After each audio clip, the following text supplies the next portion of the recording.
nous vous présentons l'histoire de Suzanne, telle qu'elle l'a racontée à Angelo Comel. C'est un message pour les jeunes, dira-t-elle, pour qu'ils n'oublient pas que la liberté n'est pas acquise une fois pour toutes. Il faut rester très attentif. Cette histoire commence à Faradimel, dans le nord de l'Italie, au pied des Dolomites.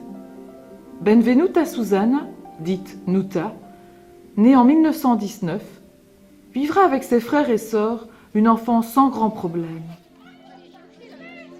La vie est dure, bien sûr, mais Nuta ira à l'école jusqu'à sa 3e primaire.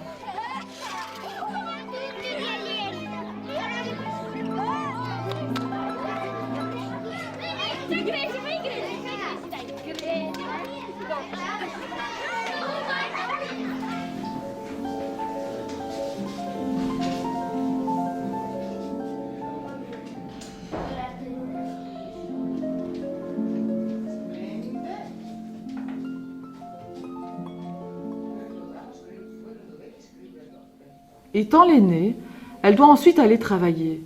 C'est la coutume. Elle ira dans la montagne garder les vaches dans les alpages. En été, elle restait plusieurs mois dans la cabane. Le travail était dur pour une petite fille de 10 ans.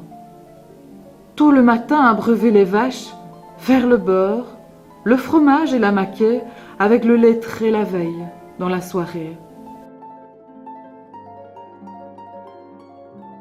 Puis, diriger le troupeau vers les pâturages.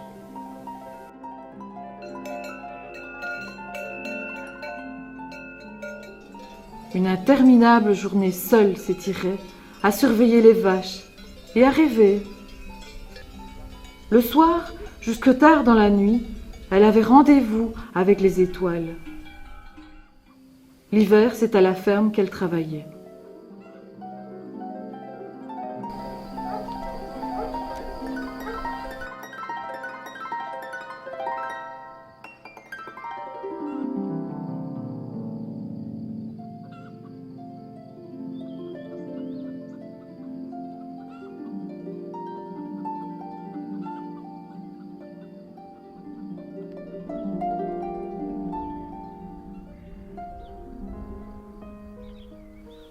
Après 2 ans, c'est à Naples qu'elle travaillera au service d'une riche famille. Ce ne sera pas rose tous les jours. À certains moments, elle regrettera sa cabane dans la montagne.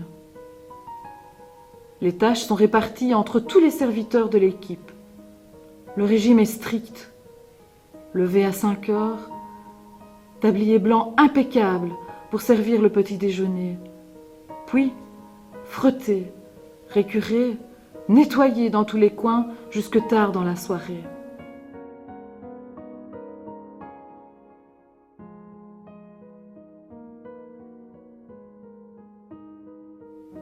Pour rembourser son billet de train de Fara à Naples et retour, elle travaillera 18 mois gratuitement. Elle y restera 9 ans, pendant lesquels elle enverra tous les mois de l'argent à ses parents. Elle travaillera avec sa sœur cadette dans une autre famille de Naples qui possédait une usine de maroquinerie. Une autre fille du village voisin de Fara travaillait là aussi et deviendra sa meilleure amie. Cette maison lui laissera un très bon souvenir. Elle la quittera en 1941. Elle avait 22 ans. Elle fut très étonnée de voir que la majorité des habitants de Fara faisaient partie du parti fasciste. Les chemises noires prospectaient pour que les familles italiennes participent au développement du pays.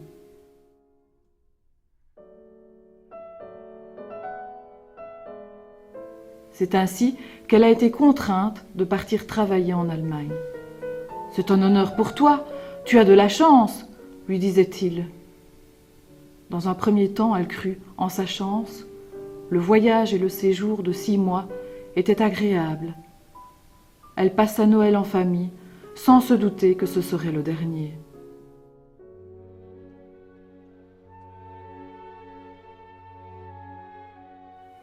Les belles paroles des chemises noires eurent le dernier mot et ses parents marquèrent leur accord pour qu'elle reparte en Allemagne. Elle déchanta très vite. Le wagon pour le transport était un wagon à bestiaux. Plus de banquettes, ni de commodités. Il faisait très froid. La neige recouvrait tout le paysage. « C'est bien assez pour vous », lui répondra le responsable du convoi. Le voyage était très long, la nourriture de plus en plus rare.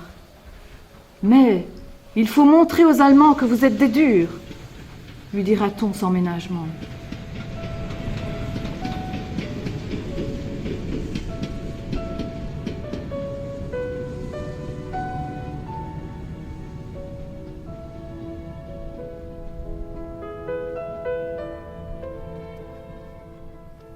Arrivé à Erisdorf, près de Stettin, en Pologne, à la gare, la population leur souhaita la bienvenue. C'est dans une ranche qu'ils furent installés. Ils tombèrent tous de sommeil. Au petit matin, c'est une cloche qui sonna le réveil. On leur annonça qu'ils allaient travailler dans une ferme de la Grande Allemagne. 2 repas par jour seront servis dans la grange voisine, dite le réfectoire. Celui qui voulait un petit déjeuner devait garder de la nourriture de son repas du soir.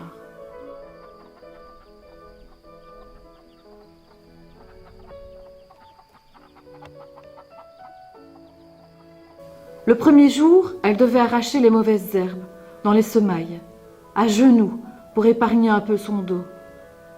Quand elle regardait l'horizon, elle ne voyait pas l'extrémité du champ. Des prisonniers de guerre travaillaient dans les cuisines. Pour Nuta et ses compagnons italiens, le travail s'effectuait dans les champs.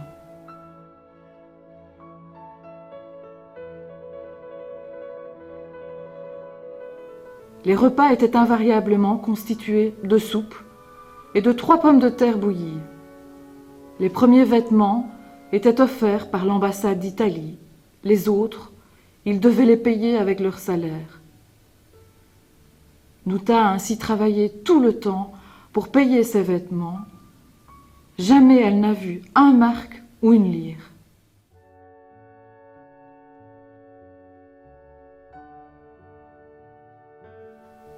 C'était tous les jours à recommencer. Lever tôt, manger peu, travailler dur, nettoyer les outils, laver les vêtements qui ne séchaient pas car l'air était trop humide. Donc ils avaient froid toute la journée. Une discipline de fer réprimée immédiatement par les coups de 2 capots qui ne les lâchaient pas des yeux. C'est le désespoir qui s'installa rapidement, car ils n'eurent aucun contact avec les villageois. Pas de notion de temps, ni d'heure, hormis la cloche du réveil et du coucher, et le son du sifflet indiquant la fin du travail.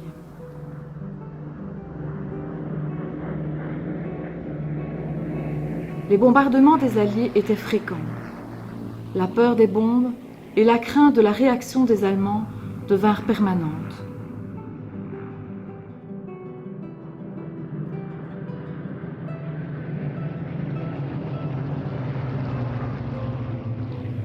Les prisonniers étaient encore plus maltraités.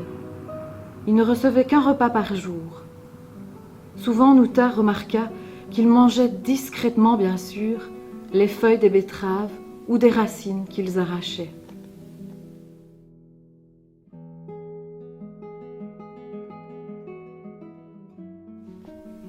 Le temps passa, Nuta eut 24 ans et une attirance toute particulière pour Joseph, toujours accompagné de son cheval bidet, un prisonnier belge. Les T-43 leur permit de charger ensemble les grands chariots de foin. Ils firent connaissance. Ce n'est pas facile de toujours se cacher, et l'espoir de se retrouver après la guerre était le moteur de leur journée. Chacun apprit par cœur l'adresse de l'autre. C'est à ce moment que Nuta devint Suzanne, ainsi appelée par Joseph.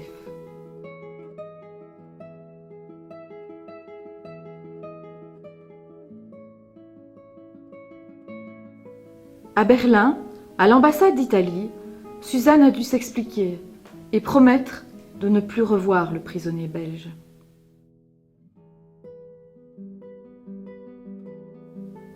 Quand l'Italie a lâché l'Allemagne, tous les Italiens, dont Suzanne, sont devenus des prisonniers. Ça n'a pas changé leur quotidien, car leur traitement était déjà celui de prisonniers.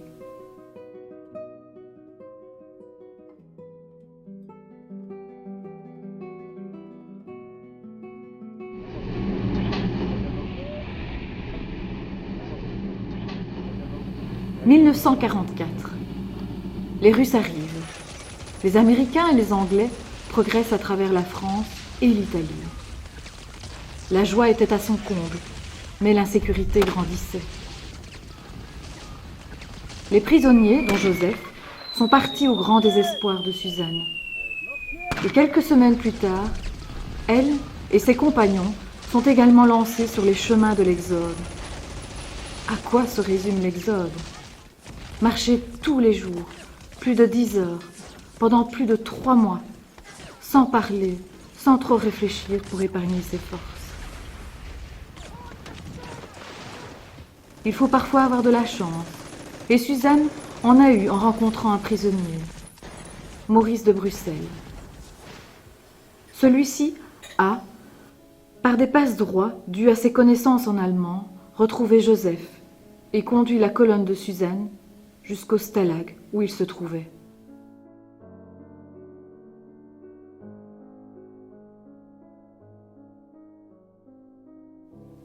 Le groupe de Suzanne et celui de Joseph ont fait route ensemble.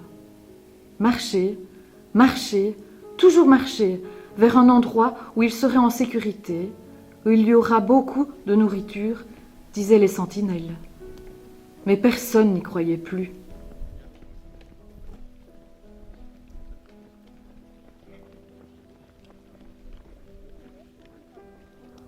Des avions survolaient et mitraillaient les colonnes de prisonniers. Beaucoup étaient blessés et d'autres mouraient, mais continuellement de nouveaux groupes venaient se joindre à eux. De plus en plus souvent, le terme évasion effleura leur esprit. Les sentinelles, aussi épuisées et découragées que les prisonniers, ont relâché leur vigilance, ce qui a permis à Joseph et Suzanne de fausser compagnie au groupe et de prendre un autre chemin vers l'ouest.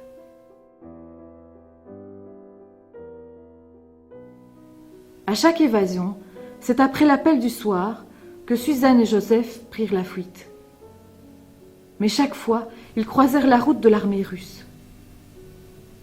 Ils avaient retrouvé 2 amis de Joseph, également prisonniers, Gustave Franco de Havelange et Gilles de Bastogne.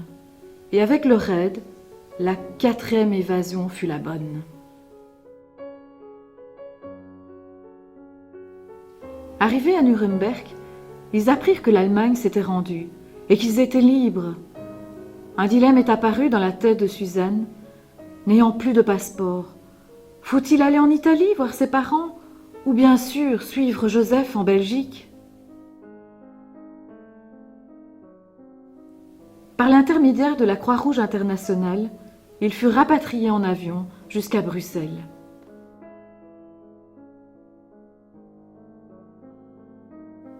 Suzanne voyageait seule en suivant l'itinéraire que lui communiquait la Croix-Rouge. D'abord en tram. « Je suis donc montée sur le premier tram de ma vie, dira-t-elle. En train, Bruxelles-Namur, 6 mai. » Joseph serait rapatrié par l'armée.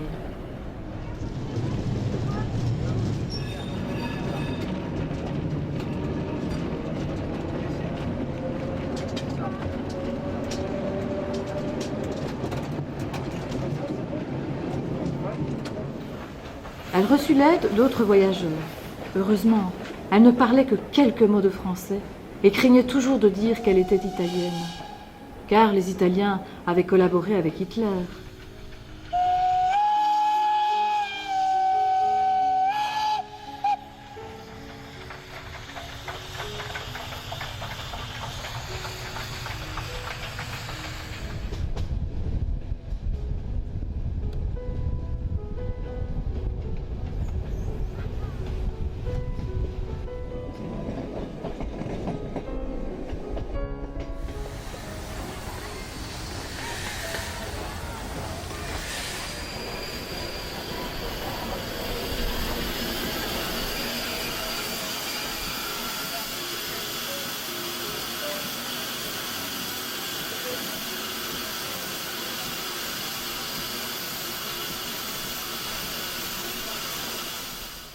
Pour se rendre à Havelange, étape suivante, c'est en camion militaire qu'elle découvrit les paysages qui l'apaisèrent déjà. Elle se sentit chez elle.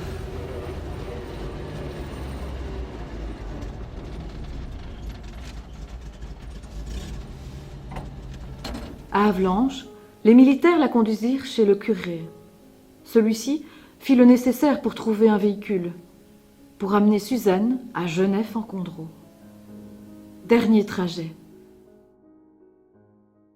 Elle est rentrée le 5 juin 1945. Ils sont revenus en auto. Suzanne est revenue en voiture avec la bonne de curé dans le fond du village.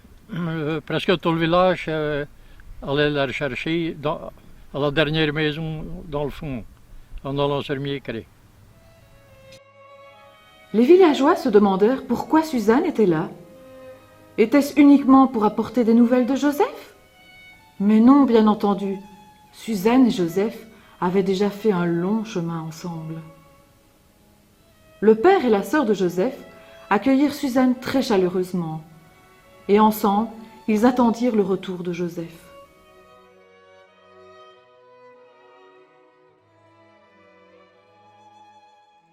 Trois jours après, Joseph, son mari, est rentré aussi. Le mari de Suzanne est revenu en auto sur le boucher, l'ancien boucher de Genève qu'elle allait la rechercher. La seule mauvaise nouvelle était celle de la mort de sa maman en 1944. La vie quotidienne s'installa. Joseph reprit le travail aux tôleries d'Éloi Mathieu, à Marchins. Suzanne s'occupa de la maison et se décida à écrire une longue lettre à ses parents. Dès qu'elle serait mariée, elle se rendrait en Italie avec son mari, promit-elle.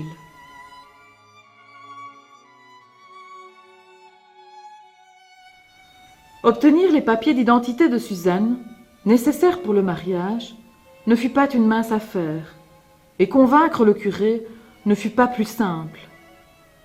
Le 24 novembre 1945, ils devinrent enfin mari et femme.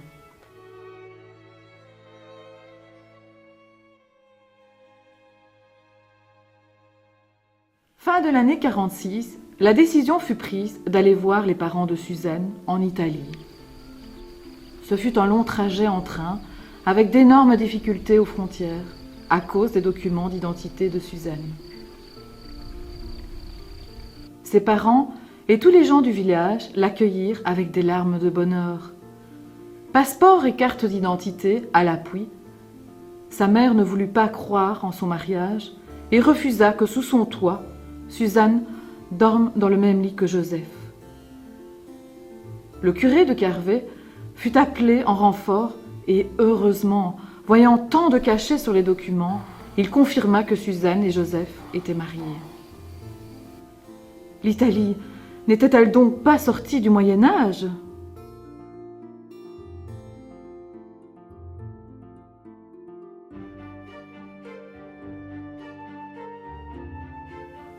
Elle rencontra sur le marché de Mel son amie Luisa et ses deux fils, dont l'un est Angelo, l'auteur de ce livre.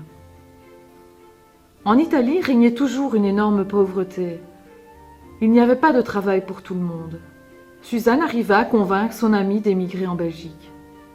Son mari travaillera avec Joseph chez Éloi Mathieu. Beaucoup d'autres ont suivi. Ce fut le début de l'émigration des Italiens de la région de Belluno.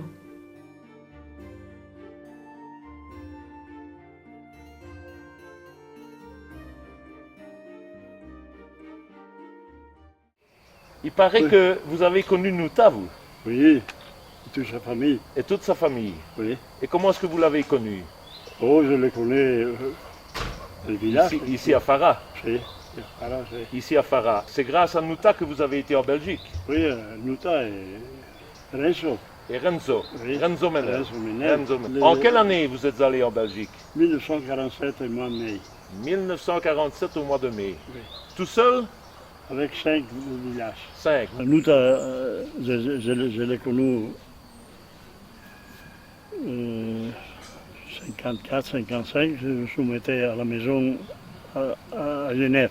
Ouais, ouais, Il habitait à Genève. ouais, ouais. Nous sommes allés à la fête à Blanche. Et il avait dit, si vous venez à la fête à Blanche, Joseph, il m'avait dit, j'ai travaillé à la cisaille, Oui, parce que le mari de Nouta, il travaillait au cisaille. à faire les ondulations. À Régissa. À Régissa. À Régissa, Et moi, oui. je suis allé à Régissa 8-10 jours. Là. Et alors, il m'avait dit, demain, Mario, il y a la fête au village. À Blanche, tu viens jusqu'à la maison, il a dit. Nous sommes restés là pour regarder la fête, on a mangé les frites, on a bu de la bière. Et on va jusqu'à chez Nouta, à pied alors, hein, parce qu'il n'est pas loin. Oui, oui, de Avalanche à Genève, il y a 3-4 km. Oui, pas loin. Nous sommes arrivés là, alors là, on a trouvé Nouta, Joseph. On a parlé un peu plus loin, moins, tout ça.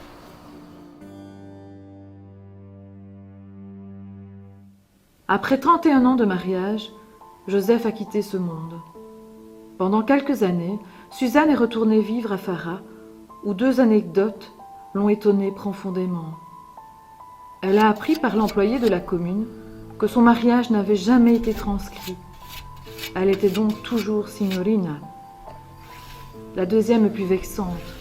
Une circulaire stipulait que les civils prisonniers, en Allemagne, avaient droit à une indemnisation. Ceci ne valait pas pour Suzanne, car elle était considérée comme volontaire. C'est en Belgique qu'elle a reçu réparation. La nostalgie pour la Belgique, son fils et ses petits-enfants la ramènent. Elle rentre donc à Genève en Condro. En 2003, à l'âge de 84 ans, Suzanne est allée rejoindre Joseph.